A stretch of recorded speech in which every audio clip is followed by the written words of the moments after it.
Bien, Dios les bendiga. Dios les bendiga más. Dios les bendiga más. ¿Estamos alegres esta noche? Hay muchas razones por las cuales estar alegres, y una de ellas es que Dios nos da vida un día más.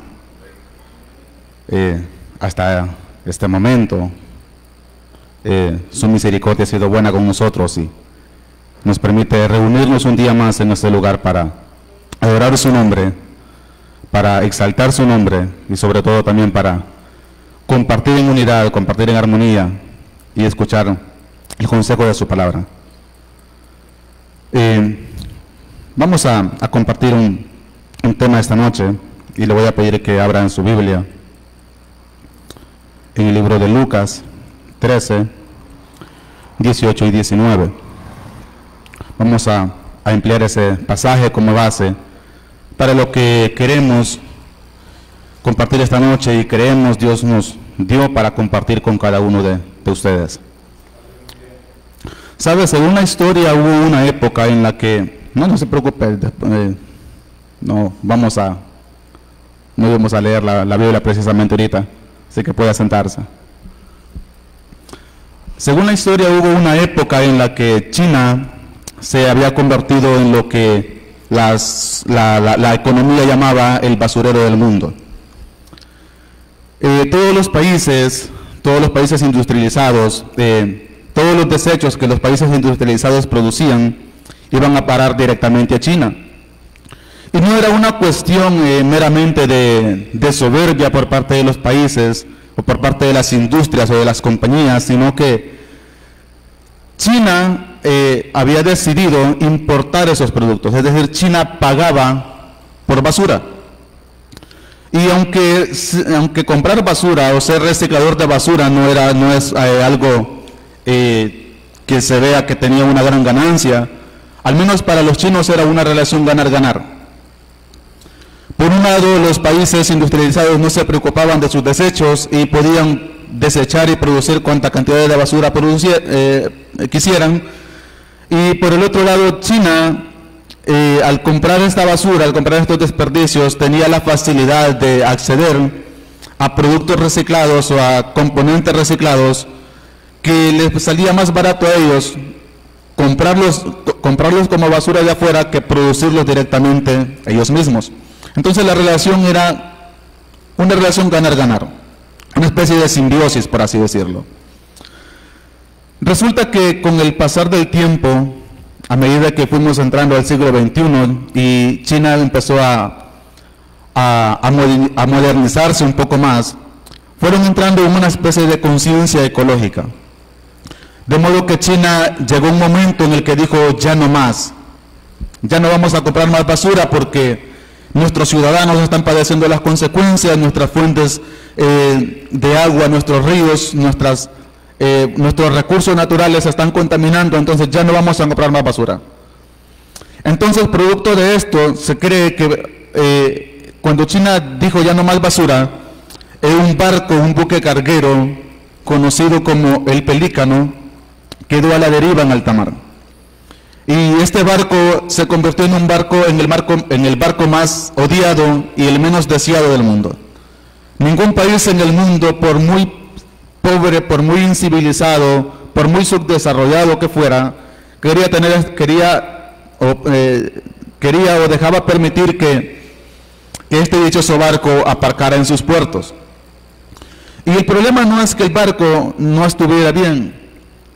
El problema no es que las licencias y los permisos de navegación por parte de los propietarios de esta compañía no estuvieran al día. El problema no era la tripulación del barco que no servía para nada o que era deficiente, al contrario, el barco navegaba muy bien. A pesar de que ha permanecido en el mar por mucho tiempo, se cree que el barco funciona muy bien.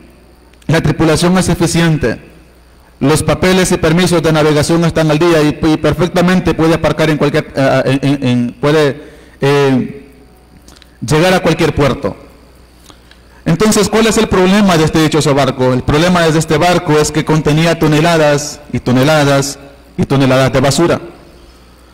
Entonces, producto de toda esta historia, los sociólogos han creado algo que se conoce como el efecto pelícano. Y ese es prácticamente nuestro tema de esta noche. Y para abordar este tema, esta historia es una pequeña metáfora. Puede estar bien ubicada cronológicamente, puede tener desfases cronológicos, pero esta historia es una metáfora de cómo muchas veces nosotros, en nuestro caminar en la vida, en nuestro caminar, muchas veces como cristianos, permitimos que ciertas basuras lleguen a nuestra vida, entren en nuestro corazón, llegan a nuestra mente, y son cosas tal vez que para nosotros son insignificantes, pero que poco a poco nos van alejando de la presencia de Dios. Poco a poco nos van alejando del servicio de Dios, y en algún momento en nuestra vida llega un momento en el que, al igual que este barco conocido como el Pelícano, no podemos atracar o no podemos aparcar en cualquier puerto. La presencia de Dios ya como que no está disponible para nosotros. Y no es que no esté disponible, simplemente es que la basura que muchas veces cargamos en nuestro corazón o cargamos en nuestra mente nos hacen pensar de que la presencia de Dios se cerró para nuestra vida. Y en el pasaje que les mencioné, se nos habla de que Jesús está enseñando a la multitud. Hay una multitud escuchando a Jesucristo. Jesucristo viene y les menciona y les dice: ¿con qué compararé el reino de Dios? ¿Con qué voy a comparar el mensaje? ¿Con qué voy a comparar mi reino? Y dice: lo compararé a una semilla de mostaza, que un hombre toma y siembra en su tierra, y aquella semilla nace, germina y se convierte en un gran árbol. Se convierte en un árbol tan grande que luego llegan las aves del cielo y empiezan a hacer nidos en sus ramas. Si bien es cierto, el contexto escatológico de este versículo, de este pasaje, habla de cómo la iglesia o el movimiento o el cristianismo como tal iba a surgir como una pequeña semilla, como un pequeño grano de mostaza, como algo tan diminuto, algo tan insignificante, pero que con el tiempo iba a ir tomando relevancia, iba a ir tomando valor, a tal punto de que el movimiento del cristianismo iba a ser tan grande que iban a venir aves del cielo, iban a entrar herejías, iba a entrar corrupción, e iban a entrar ciertas cosas que iban a contaminar el cristianismo. Queremos darle un enfoque esta noche un poco más individual, un poco más personal. Y para eso vamos a ir viendo algunos versículos en la Biblia que nos hablan de aves. Las aves esta noche va a ser nuestra metáfora a utilizar para hablar de ciertas cosas que muchas veces llegan a nuestra vida y que nos alejan o nos hacen alejarnos de la presencia de Dios. No es que perdemos la gracia de Dios, simplemente es que estas cosas llegan a nuestra vida a acusarnos o a hacernos sentir inmerecedores y hacernos sentir indignos de presentarnos delante de Dios. Y si bien es cierto, en temáticas anteriores hemos hablado de que en nuestras obras y en nuestra humanidad no somos dignos y no somos merecedores de tanta gracia, porque ciertamente nuestra naturaleza caída es siempre de continuo hacia el pecado, y no importa qué tanto busquemos de Dios, siempre de una u otra manera vamos a fallar. Eso no significa de que tenemos que tener en nuestra mente basura que nos haga sentir culpables delante de Dios. Dice la Biblia que nosotros andamos por fe y no por vista. Y muchas veces nosotros decimos: no, es que no me siento perdonado. Dice la Biblia que la sangre de Jesucristo, su Hijo, nos limpia de todo pecado. Pero pasa de que muchas veces no nos sentimos perdonados. Y es que el perdón de Dios no es un asunto de sentimientos, es un asunto de fe. Tenemos que creer que hemos sido perdonados. Tenemos que creer que Él nos perdona.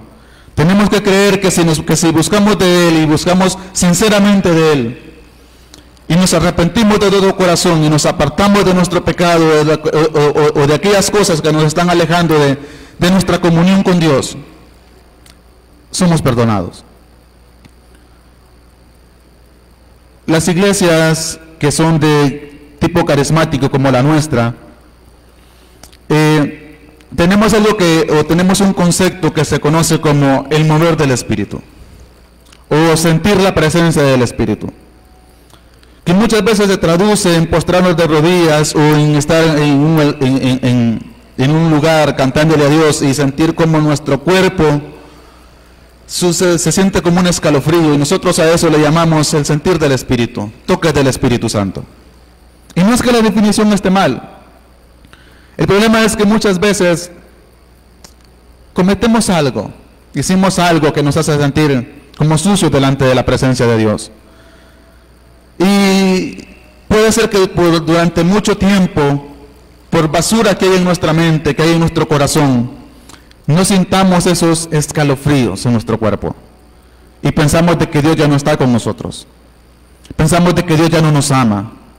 Pensamos de que ya Dios se olvidó de nosotros y Dios nos dio la espalda. Y vamos a ir viendo algunas de esas basuras, algunas de esas aves que pueden llegar a ser nido en nuestra cabeza. ¿Por qué? Porque las aves, en el contexto que queremos enfocarlo, el reino de Dios vendría siendo usted como cristiano, usted y yo como cristianos. Y las aves que hacen nido en ese árbol en el que se convirtió la semilla de mostaza, ese árbol vendría siendo usted y yo. Y las aves que hacen nido vendrían siendo demonios, espíritus, influencias negativas que nos hacen sentir y hacer cosas o suponer cosas y alejarnos poco a poco de la gracia de Dios. Para ello vamos a irnos al libro de Génesis. Vamos a leer un versículo en el libro de Génesis. Génesis 15:5. Génesis 15:5 en su contexto nos narra 15:11 en su contexto nos narra la historia de cómo Dios llama a Abraham y lo saca de la tierra de los caldeos, de Ur de los caldeos, y Dios habla con Abraham y le hace la promesa de que le daría un hijo. Y es ahí donde aparece por primera vez la palabra o el verbo creer. Y es de ahí donde Pablo saca un versículo y dice, y creyó Abraham y le fue contado por justicia. Entonces, Dios le promete a Abraham un hijo, pero Abraham tiene dudas. Y esa es una de las primeras aves que pueden llegar a nuestra vida. Ahí más adelante, si usted lee en el 11:15, dice, y descendían aves de rapiña sobre los cuerpos muertos, y Abraham las ahuyentaba. Entonces, estas aves de rapiña, ¿qué son las aves de rapiña? Se conoce como aves de rapiña aquellas aves que se alimentan de otros animales, que cazan a otros animales para alimentarse de ellos.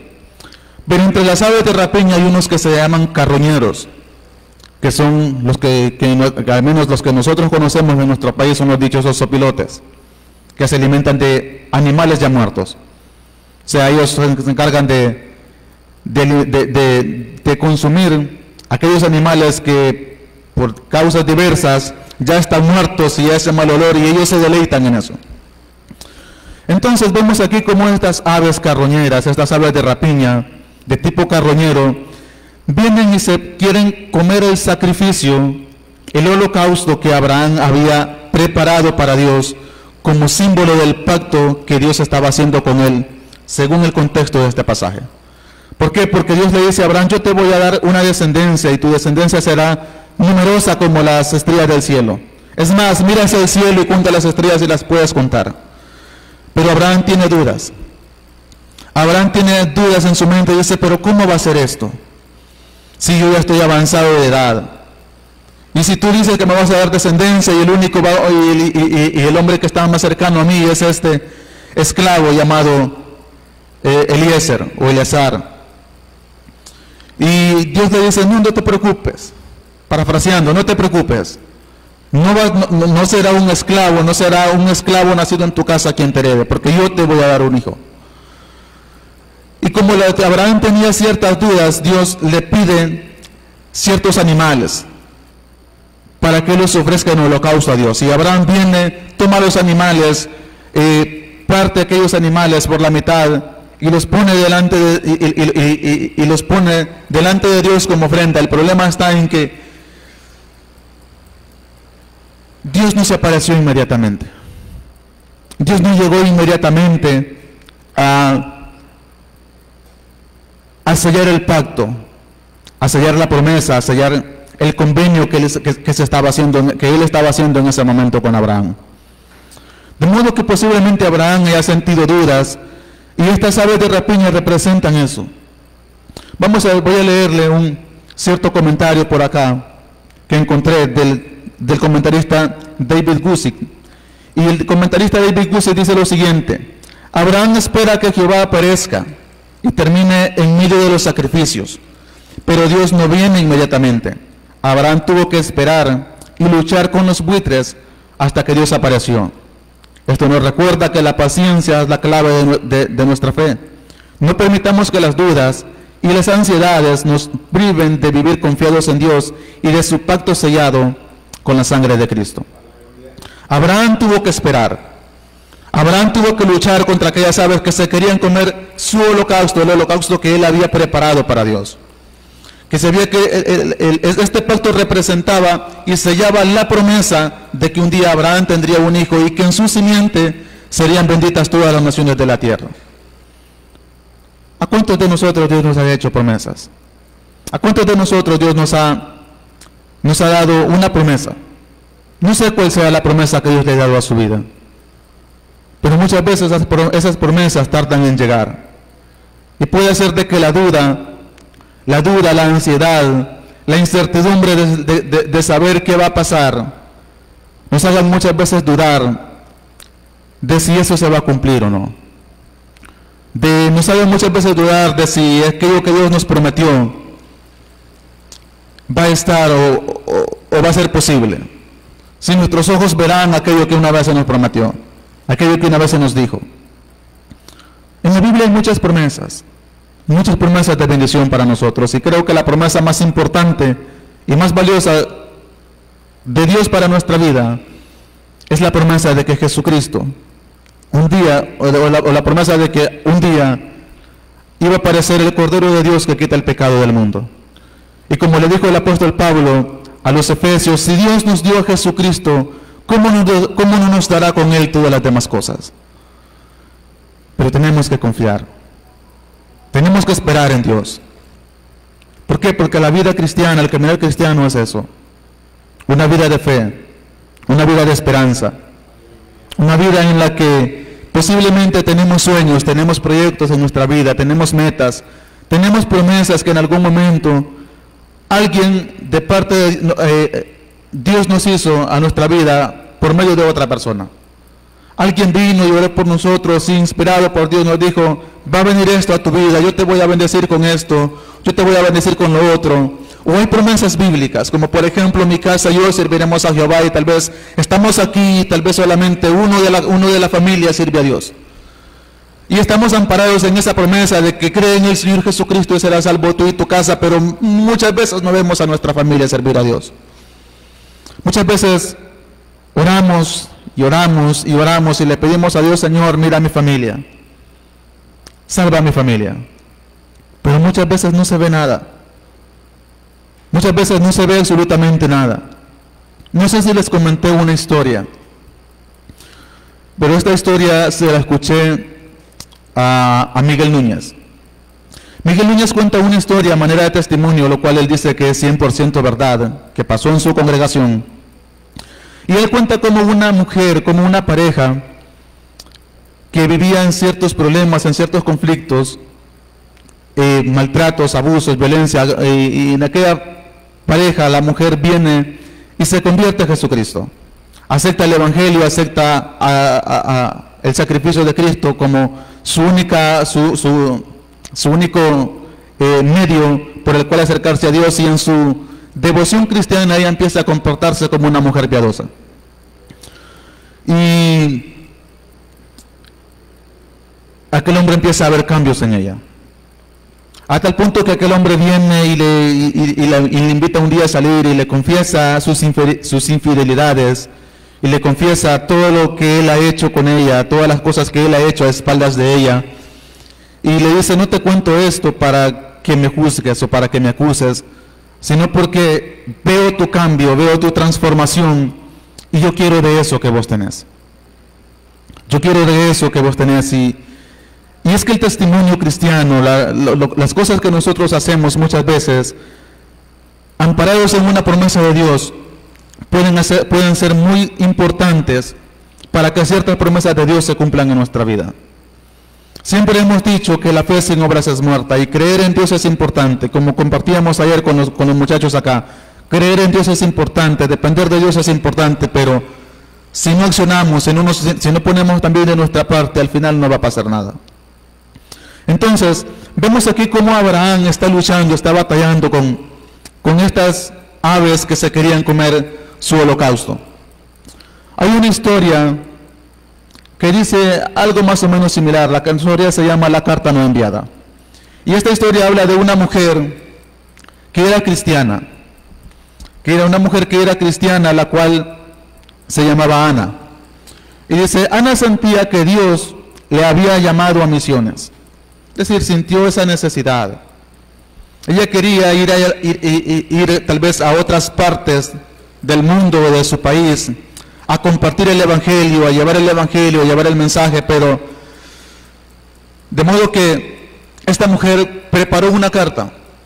Posiblemente su iglesia, su congregación no hacía este tipo de actividades, de modo que ella preparó una carta para enviarla a una organización que enviaba misioneros.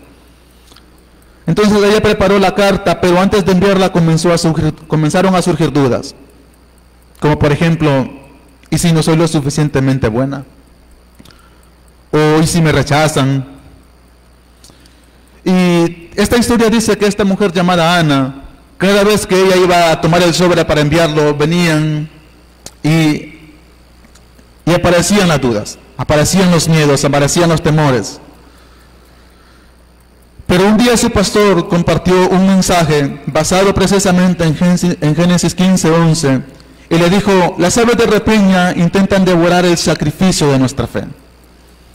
No dejes, y el pastor le dijo a esta mujer, no dejes que las dudas te roben lo que Dios quiere hacer en tu vida. Con esta palabra Ana decidió enviar su solicitud y semanas después recibió la noticia de que había sido aceptada. Moraleja de la historia, cuando Dios nos llama, las dudas pueden intentar frenar nuestra fe. Como Abraham, debemos ahuyentarlas y confiar en Dios. Bástate mi gracia, le dijo Dios a Pablo, porque mi poder se perfecciona en tu debilidad.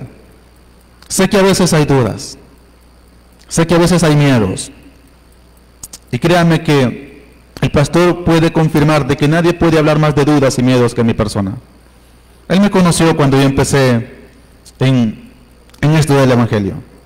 Yo tenía apenas de abril a diciembre 10, 11 meses a lo mucho, 9, 10 meses a lo mucho, de haber empezado mi caminar cristiano. Y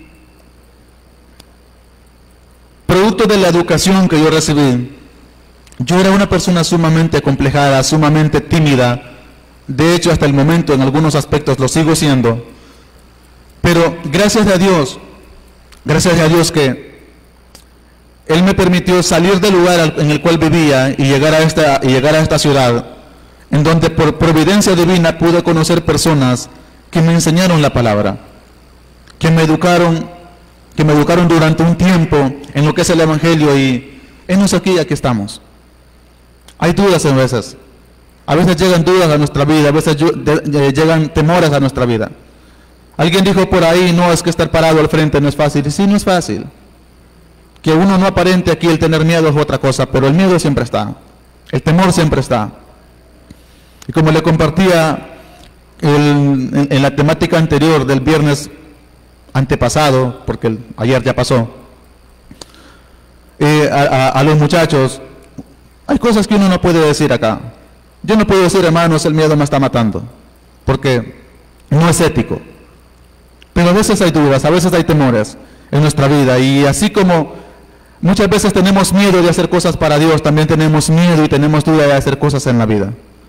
No nos proponemos metas, no nos proponemos sueños, no nos proponemos objetivos, porque creemos no ser capaces de lograrlo. Creemos no ser capaces de poder conseguir esos propósitos. La situación actual de nuestro país no está muy favorable y eso puede generar dudas en nuestra vida, como por ejemplo, ¿para qué voy a estudiar? ¿Para qué me voy a preparar académicamente si al final voy a ir a quedar como maquilero en una maquila? Que es por lo general lo que muchos de los que salimos de un bachillerato vamos a hacer. Pero el hecho de que a alguien le haya tocado ese destino no significa que ese sea su destino. No significa que ese sea lo que Dios tiene preparado para usted. Puede ser que Dios tenga preparado cosas mucho mejores para su vida que las que posiblemente preparó para la mía. Yo trabajo en una maquila y no me avergüenzo de ello. Y tengo mi título académico. No tengo título universitario, pero tengo mi título académico. Y yo estudié lo que estudié porque me gustaba y porque creí que en algún momento yo podía vivir o podía trabajar de eso. Lastimosamente no se pudo, estoy de operario en una maquila, pero soy feliz con ello. Pero el hecho de que tal vez ese haya sido mi caso no significa que vaya a ser su caso, para los jóvenes que están estudiando. El hecho de que ese haya sido mi caso no significa que ese vaya a ser el caso suyo. ¿Por qué? Porque dice la Biblia, Dios le dijo al pueblo de Israel, yo sé los planes que tengo para vosotros, planes de bien y no de mal, planes de bendición y no de maldición. Pero muchas veces las circunstancias de la vida, como dijo Jesucristo explicando la parábola del sembrador, muchas veces las aflicciones, las dudas, los problemas de la vida ahogan la palabra, ahogan nuestra fe, ahogan nuestra confianza en Dios. Otro tipo de aves que vamos a ver es unas aves engordadas que aparecen en la Biblia. Y estas aves gordas aparecen en el libro de Reyes 4:22 al 24. Primera de Reyes 4:22 al 24. Ahí se nos habla de una vida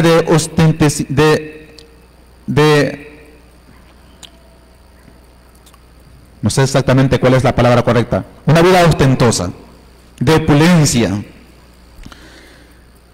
que vivía el rey Salomón. El sustento de Salomón era abundante cada día. Él tenía dominio sobre reyes, sobre todo los reyes desde Éufrates hasta la tierra de los filisteos. Eso es lo que nos narra el contexto de esos versículos. Y dice la Biblia que este hombre recibía o consumía cada día, vamos a leerlo, en Primera de Reyes 4:22 al 24. Espérenme mientras me carga el programa acá.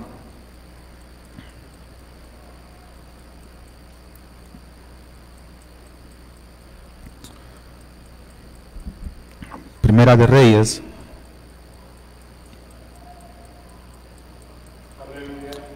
4:22.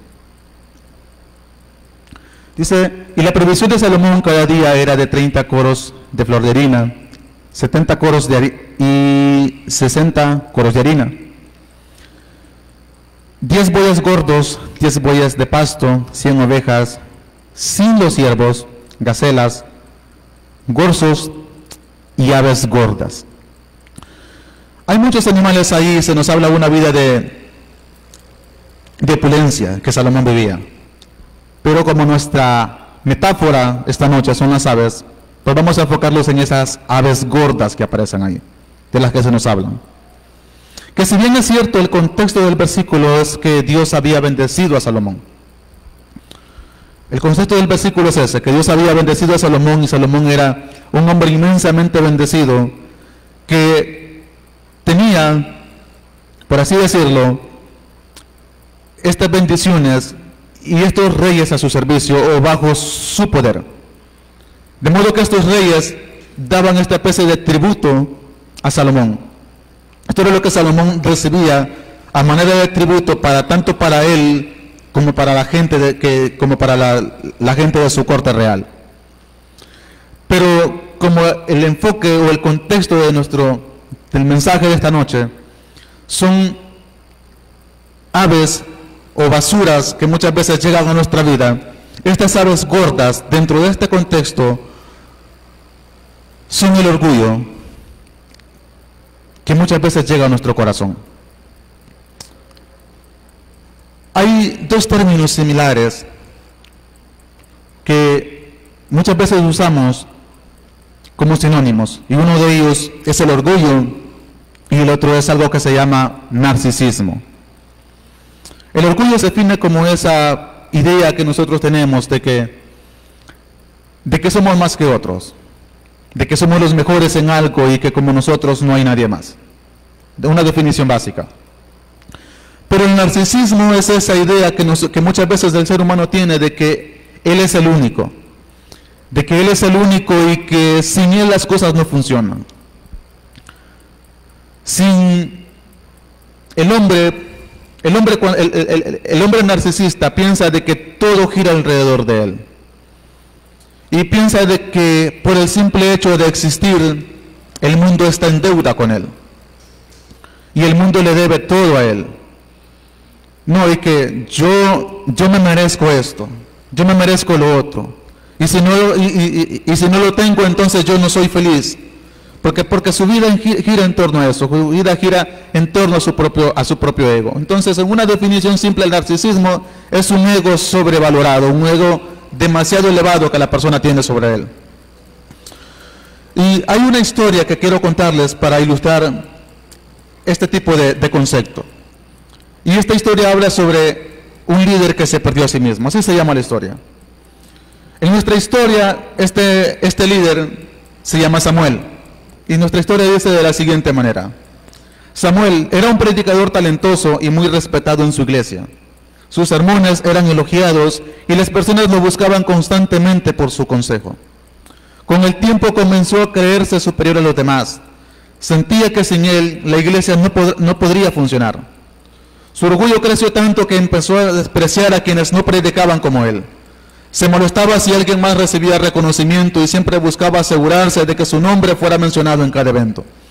Es decir, este personaje se creía, como nosotros solemos decir, la divina garza o la última Coca-Cola del desierto.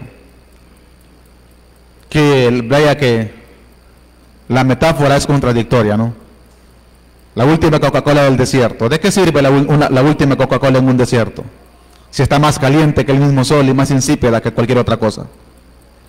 Pero, pues así nos creemos muchas veces los seres humanos. Entonces este personaje tenía era su ego tan elevado que todo lo que él hacía era con el objetivo de obtener reconocimiento. Un ejemplo que yo me paré aquí con el objetivo de recibir alabanza. Y que yo sienta de que si alguien se para en este altar y no predica, tal vez como yo lo hago, que no sé si lo hago bien o lo hago mal, pero intento hacerlo lo mejor que puedo.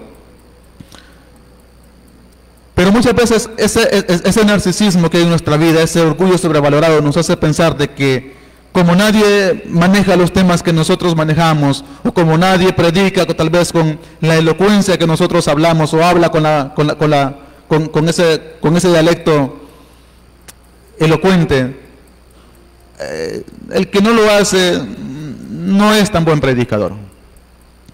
El que no lo hace no es tan buen siervo de Dios. Puede pasar en nuestra vida. Puede llegar a la mente y al corazón de cada uno de nosotros. Puede llegar a nuestra vida y no estamos exentos de eso. Por eso, en la mayoría de los temas compartidos en este lugar por parte de mi persona, e incluso con los jóvenes, siempre se insiste sobre la humildad, sobre reconocer que sin Dios no somos nada, que lo que somos, que lo que hacemos, que lo que Dios nos permite hacer para Él en su obra, es por su gracia, es por su misericordia y no por sus propios, y no por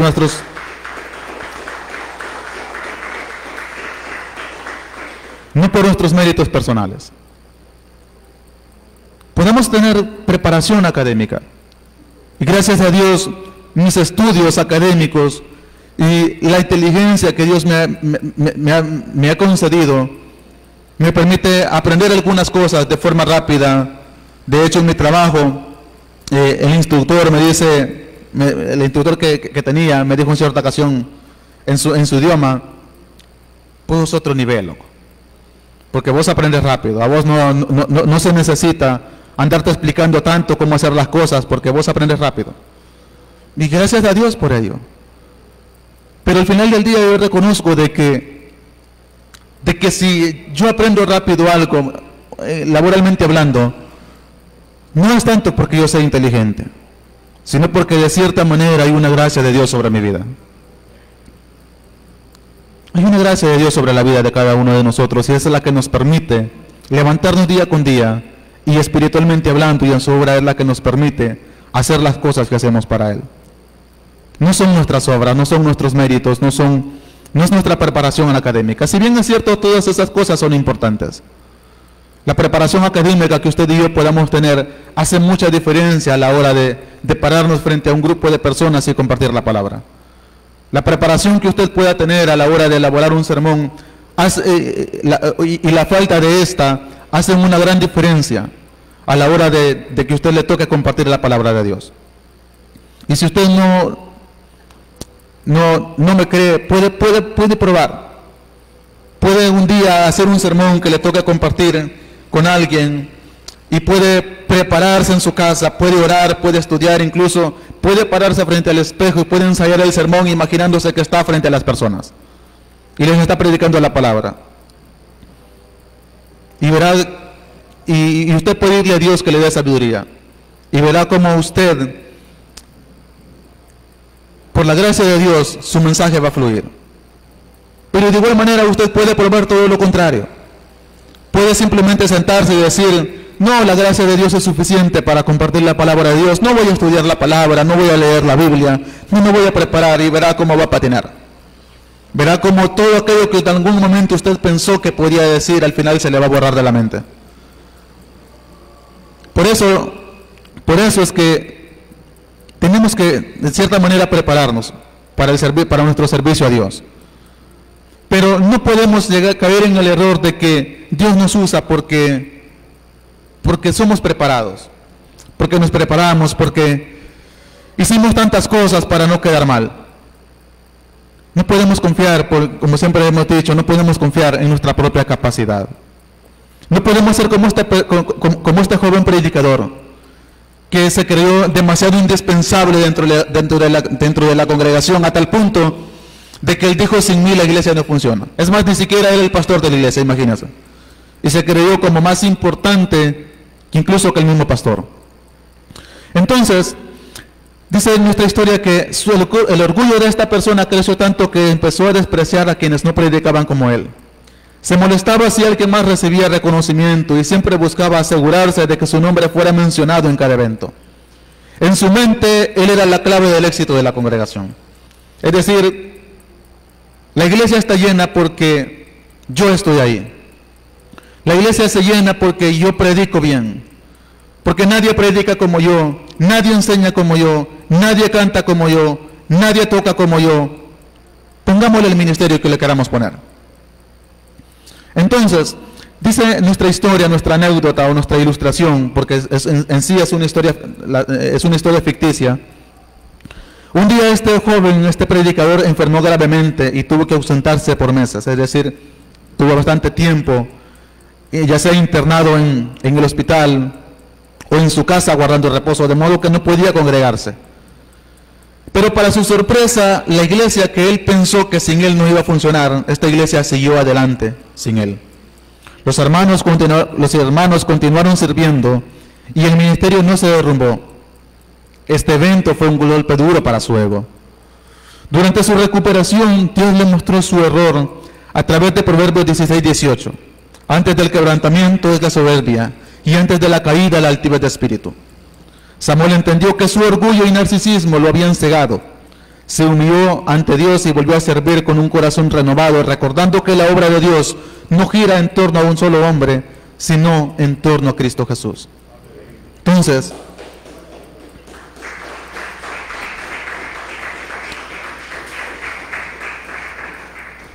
Entonces, tenemos que reconocer eso, que la obra de Dios, la iglesia de Dios, el mensaje del Evangelio, no se detiene independientemente de nosotros. Hay un dicho por ahí que dice, sin Dios el hombre no puede, pero sin el hombre Dios no quiere. O al revés creo que era. Sin el hombre Dios no quiere, pero sin Dios el hombre no puede. Entonces, el mensaje de Dios, el mensaje del Evangelio, va a girar y va a continuar avanzando independientemente de si de nosotros estamos o no estamos, si de nosotros queremos o no queremos. Jesucristo le dijo en cierta ocasión a los fariseos que si nosotros, si los discípulos de Él, apliquémoslo a nosotros, imaginémonos que Jesucristo está hablando con los fariseos en este momento y Jesucristo les está diciendo que si nosotros dejamos de hablar, si nosotros callamos, las piedras van a hablar. Entonces somos importantes para Dios. Nosotros como cristianos, como siervos de Dios, en el área que nos desempeñamos, tenemos que estar conscientes de que somos importantes para Dios. Pero en la obra de Dios no somos indispensables. Y aunque esto suene duro para el empoderamiento que muchas personas o muchas veces se ha predicado sobre que usted puede, el poder está en usted es importante, usted es demasiado importante y demasiado necesario para Dios, aunque esto vaya y contradiga ese tipo de teología, la verdad es que si bien es cierto el lugar que usted va a ocupar en el cielo, nadie más lo va a utilizar.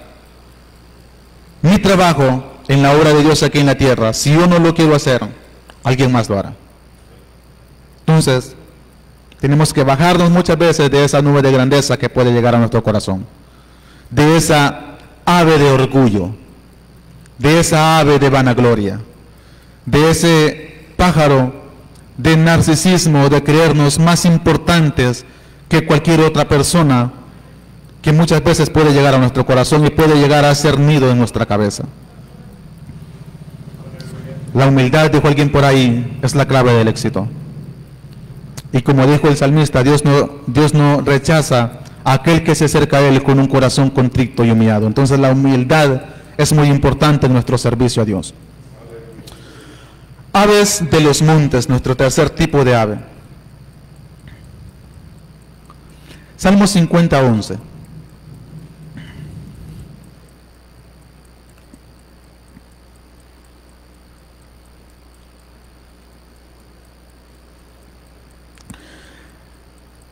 Conozco a todas las aves de los montes, y todo lo que se mueve en los campos me pertenece.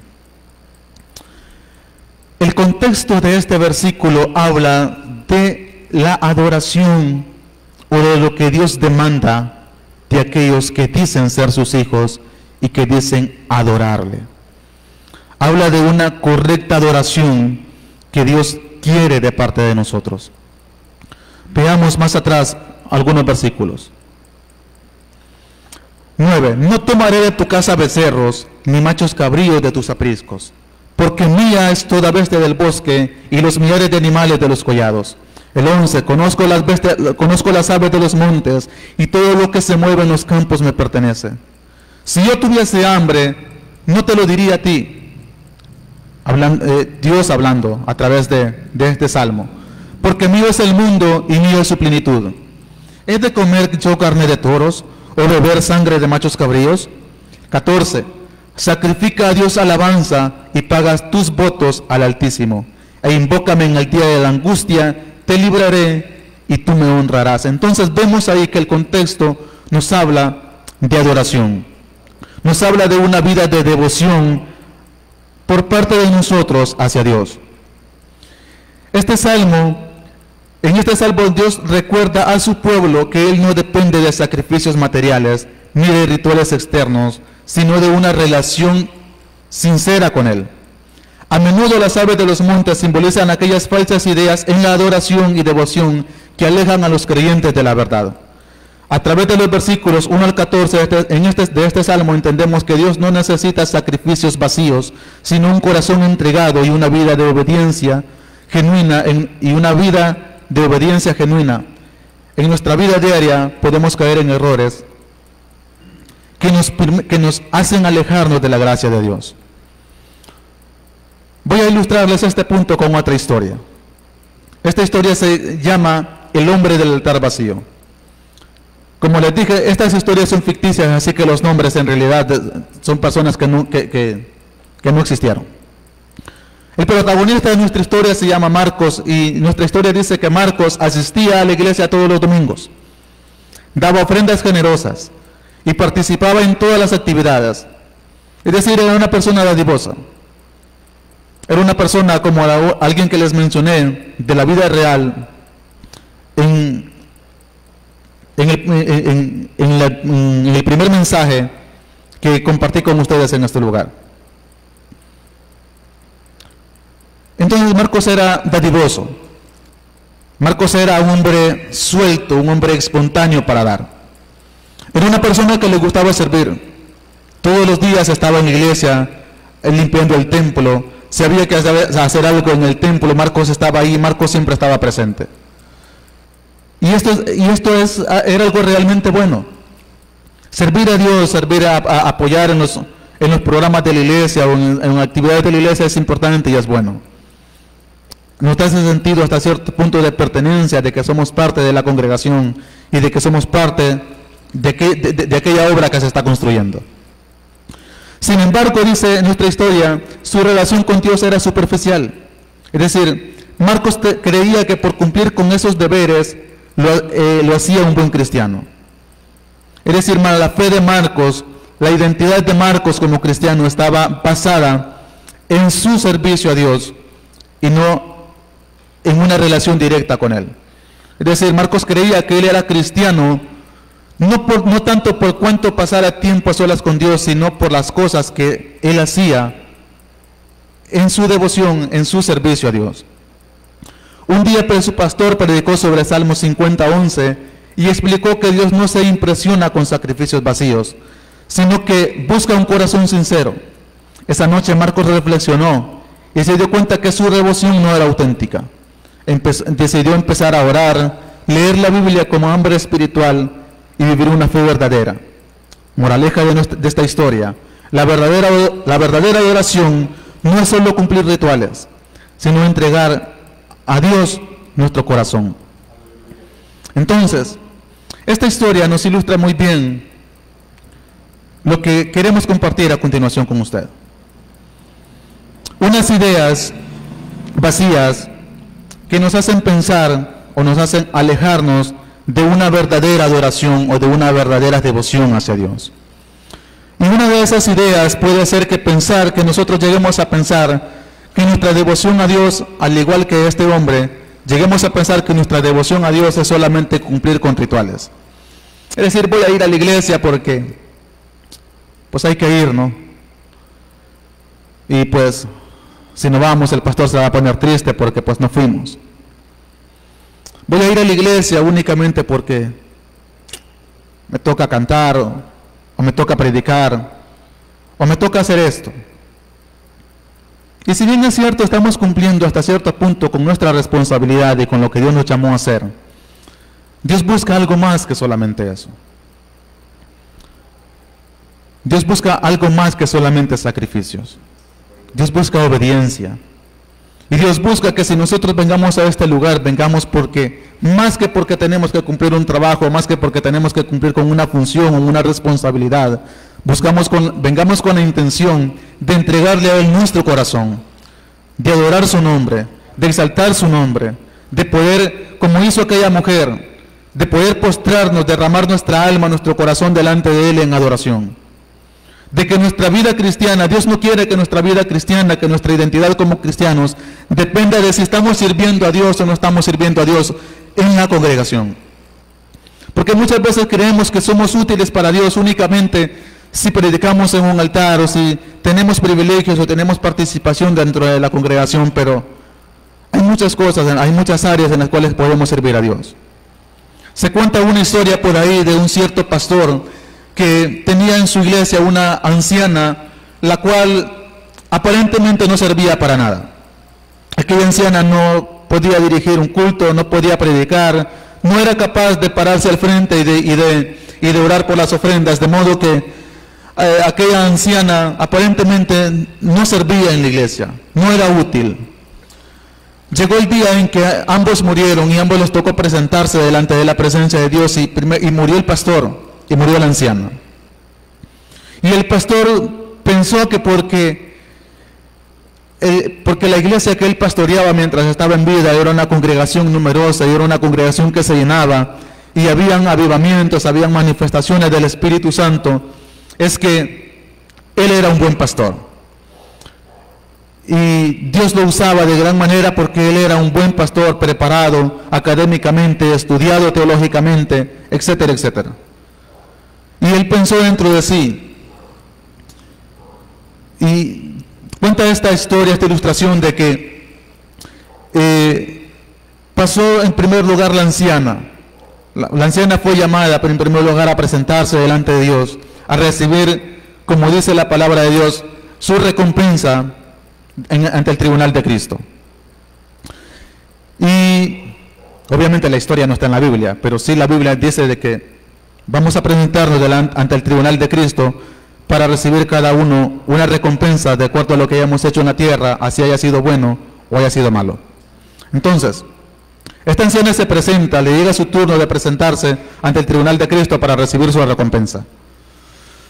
Y el pastor de aquella anciana ve como aquella anciana es coronada recompensada con una corona grandiosa, llena de joyas, llena de perlas preciosas, una corona espléndidamente reluciente, como de ensueño.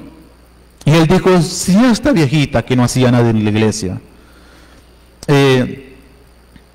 recibió esto, yo me voy a llevar una corona mejor que la de ella.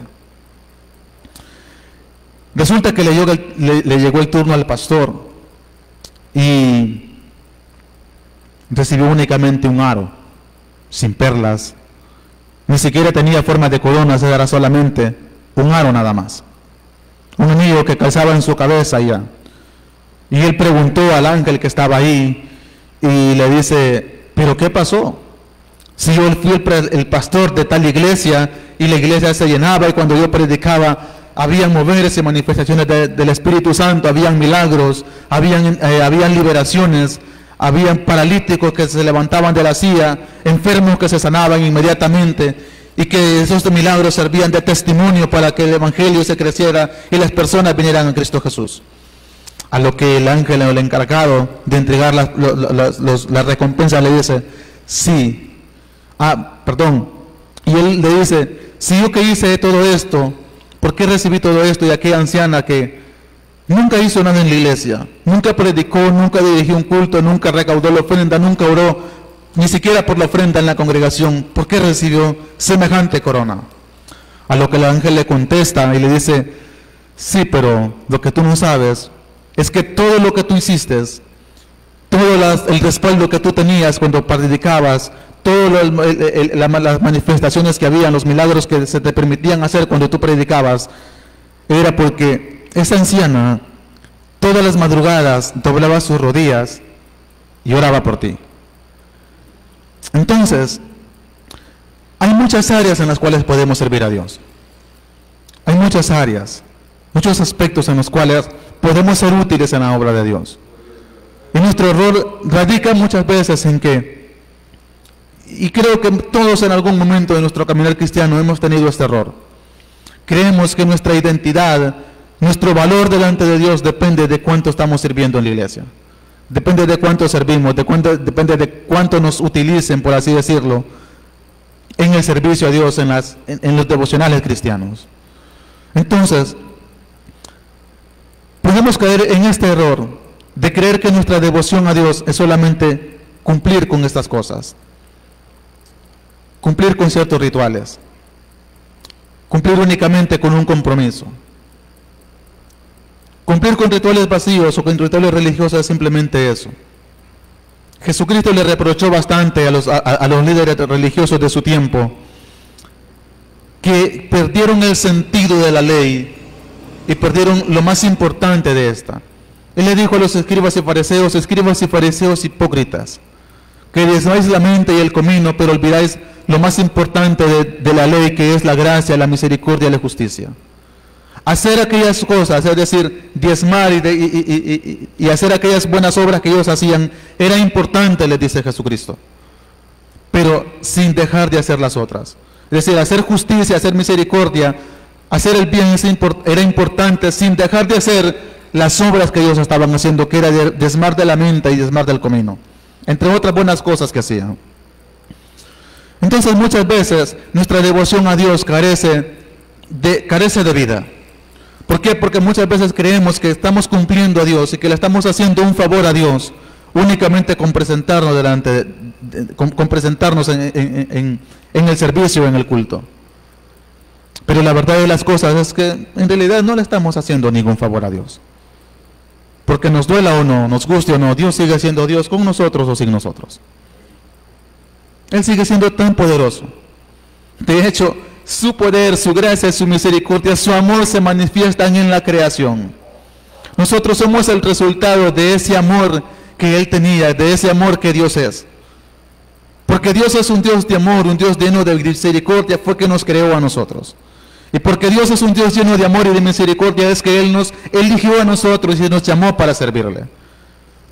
Nos escogió y nos dio esa oportunidad de formar parte de su cuerpo, de su iglesia. O sea, no es porque seamos buenos, no es porque seamos merecedores. No es que le hacemos un favor a Dios con presentarnos en este lugar. Al contrario, nosotros somos necesitados de Dios y por eso es que nos tenemos que presentar en este lugar. Por eso es que tenemos que vivir una vida de devoción a Dios. No solamente aquí, sino en nuestra casa. Porque aquí podemos aparentar ser espirituales, pero ¿de qué nos sirve si en nuestra casa no buscamos de Dios? Si en nuestra casa no oramos ni un momento. Si, como dijo el cierto predicador, hacemos como muchas veces como cierta religión, que cuando llega el día domingo todos están presentes haciendo su ritual, haciendo su liturgia, pero en el transcurso de la semana no se acuerdan que existe un Dios y viven su vida como si Dios no existiera. Supongo que usted ya sabe más o menos de qué religión le estoy hablando.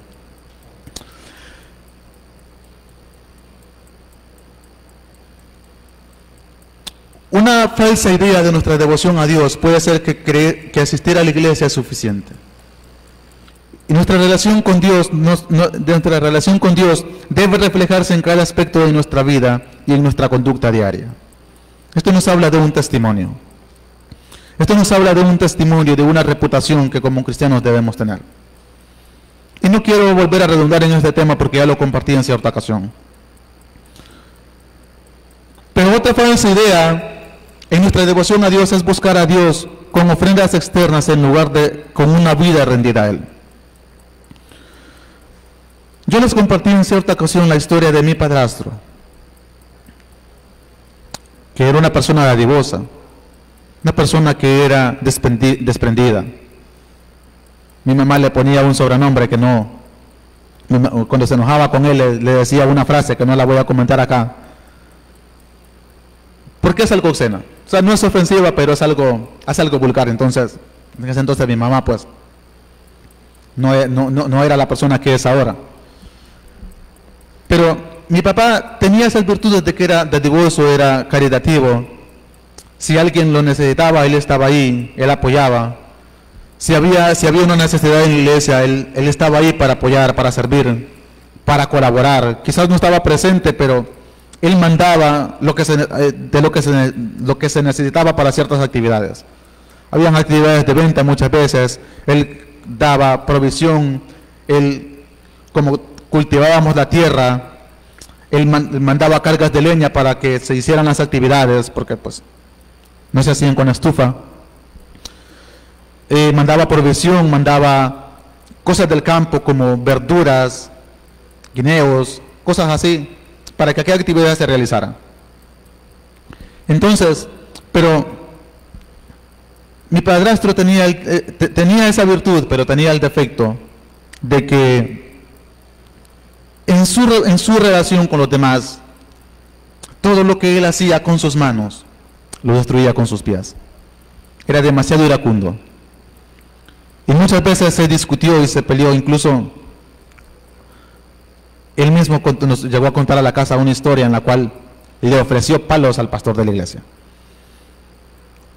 Y quizás usted diga, ¿y pero por qué habla eso de su papá, de su padrastro? Pues, en parte porque él ya no está, y en parte porque, pues, la ilustración no sirve. O sea, mi padrastro ya murió, entonces, no creo que le ofenda que contemos un poquito de algunos de sus defectos.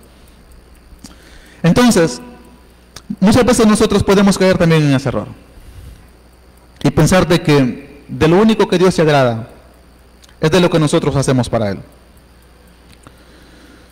Como conclusión a este punto, o ya para finalizar el mensaje, no dejemos que las aves aniden en nuestra vida. No dejemos que esas aves de rapiña, que esas aves de duda, que esas aves de ansiedad, que ese orgullo, que esa altanería, que esa vanagloria que nosotros podamos llegar a tener o podamos llegar a sentir, que los errores o la arrogancia de nuestro corazón nos lleve a creer de que Dios se complace únicamente por lo que hacemos con Él y no por la forma como lo buscamos, llegan a nuestra vida. Un cierto proverbio dice por ahí que no podemos evitar que las aves vuelen sobre nuestra cabeza, pero sí podemos evitar que hagan nidos sobre la misma. Entonces no podemos evitar. Nuestra naturaleza caída es incapaz de evitar que la duda llegue. Nuestra debilidad humana es incapaz de evitar que la duda llegue, que la ansiedad llegue, que la desconfianza llegue, que nuestra fe flaquee. Nuestra humanidad es incapaz de evitar que en cierto momento pensamientos de orgullo llegan a nuestra mente y se arraiguen en nuestro corazón. No podemos evitar que pensamientos de vanagloria lleguen a nuestra mente, pero sí podemos evitar que se arraiguen en nuestro corazón. No podemos evitar que la duda llegue, pero sí podemos evitar que se establezca sobre nuestra mente, sobre nuestro corazón, y nos termine alejando de la presencia de Dios. Jesús dijo en Mateo 13:4, que algunas semillas cayeron junto al camino, y vinieron las aves y se las comieron. Esto nos recuerda que si no estamos atentos, el enemigo puede venir y robarnos la palabra de Dios antes que produzca fruto en nuestra vida. Las aves que hemos mencionado, dudas, orgullo, ideas erróneas de nuestra manera de agradar a Dios, pueden tratar de anidarse en nuestra mente y corazón. Pero al igual que Abraham ahuyentó las aves de su sacrificio, nosotros debemos resistir y permanecer firmes en la verdad de Dios. No permitamos que nada ni nadie nos prive de la plenitud de la relación con Dios. No hay nada más mejor que servir a Dios. No hay nada más agradable que buscar a Dios, que adorar a Dios. No hay nada más bonito que ser parte de una comunidad cristiana a la cual se le llama iglesia. Pero volvemos a la redundancia. No dejemos que las dudas, que los problemas, que las críticas, que el orgullo y la vanagloria de aquellas cosas que posiblemente Dios nos permita hacer, o de aquellas cosas que esperamos que Dios haga a nuestro favor y que tarden en cumplirse, nos alejen de esa gracia que Dios nos ha dado. Nos alejen de disfrutar esos momentos en su presencia. Hay una canción que dice: hay momentos tan especiales junto a ti, oh Dios, en los que puedo sentir tu presencia, en los que puedo reposarme en ti, en los que puedo yo cantar de tu amor. Busquemos más de Dios, acerquémonos más a Él.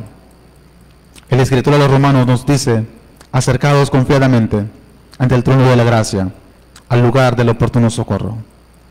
Así que esta noche Dios les bendiga, Dios les guarde. Muchas gracias.